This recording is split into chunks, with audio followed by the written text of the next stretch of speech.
ఎక్కడ చూడండి, ఏ గ్రామాన్ని చూడండి, ఏ దేశాన్ని చూడండి, ఏ సిటీని చూడండి, ఎక్కడ చూడండి, అంతా కూడా ఏమైందో తెలుసా? క్రైస్తవులు కానించి, మామూలు మనుషులు కానించి, ప్రతి ఒక్కరి కానించి లోకం ఎలా తయారైందంటే చీకటిలోకి వెళ్ళిపోయింది. వెలుగు వద్దన్నారు, దేవుడు వద్దన్నారు, వాక్యం వింటున్నారు, వాక్యం వద్దన్నారు. వాక్యం అర్థమవుతుంది, వాక్యాన్ని అభ్యసించట్లేదు, వాక్యం తెలుస్తుంది, పాటించట్లేదు. అందరికీ చెప్తానండి, అందరికీ కూడా కష్టంగా ఉంది. ఏం కష్టంగా ఉంది చెప్పండి ఒకసారి. వాక్యాన్ని ప్రకారం బ్రతుకుగా ఈ భూలోకంలో కష్టం ఉంది. ఎవరికే? మనకే. కనీసం మందిరంకి వస్తున్నామంటే ఏనాడైనా పోయిన వారం చెప్పిన వాక్యం ఎప్పుడన్నా సరే క్లారిటీగా మనకి ఎప్పుడన్నా గుర్తుందా? ఉండదు, ఉండదు. ఎందుకు ఉండదు తెలుసా? ఇష్టం లేదు. అందరం కూడా దేంట్లో బ్రతుకుతున్నాం తెలుసా? మీ అందరికీ కూడా యాక్టింగ్. దేంట్లో బ్రతుకుతున్నాం?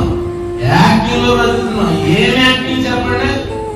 మందిరంలోకి వచ్చినంతసేపు కూడా యాక్టింగ్ చేస్తున్నాం. ఏం యాక్టింగ్ తెలుసా? బైబిల్ చేతిలో పట్టుకుని వాక్యం ఉండడం, వాక్యానుసారంగా బ్రతుకుతున్నాం అనే యాక్టింగ్. యాక్టింగ్ అంటే నటన. మన జీవితాలే ఒక నటన అయిపోయి, నిజాయితీ లేదు, నిక్కల్సిన క్యారెక్టర్ లేదు, నిజమైన క్రైస్తత్వం లేదు మన దగ్గర. ఎందుకు లేకపోవాలి చెప్పండి ఒకసారి? ఎందుకు లేకపోవాలి? మనం వెలుగులోకి వెళ్ళడం ఇష్టం లేదు చెప్పండి. మీ అందరం నడుస్తున్నాను. మన జీవితాన్ని బాగు చేసుకుంటాకే మీకు ఇష్టం లేదా చెప్పండి?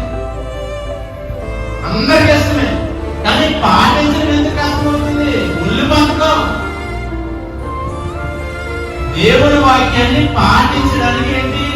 ఉల్లి బతకం, హృదయం బతకం. హృదయం బతకం అంటే వింటున్నాం కరెక్టే, విన్నా వాక్యం అంతా ఎక్కడికి వెళ్ళిపోతుంది? వాక్యం తెలుస్తుంది, వాక్యంలో భావం తెలుస్తుంది.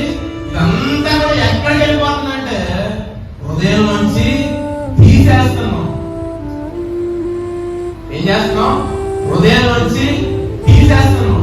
నాకు లోకమే కావాలి, నాకు లోకమే కావాలి, నాకు లోకమే కావాలన్నామంటే నీ జీవితం ఏమవుతుంది? నీ జీవితం ఏమవుతుంది చెప్పనా? నాశనం అయిపోతుంది. లోకమే కావాలన్నామంటే నీ జీవితం ఏమవుతుంది? నాశనం అయిపోతుంది. నీకు దేవుడు కావాలన్నామంటే, నీకు దేవుడు అన్నటువంటి వాక్యం కావాలన్నామంటే నీ జీవితం ఏమవుతుంది? బాగుపడుతుంది. ఎలా బాగుపడుతుంది? వెలుగులోకి వస్తావు. ఏంటా వెలుగు? నిత్య జీవం. ఆ నిత్య జీవాన్ని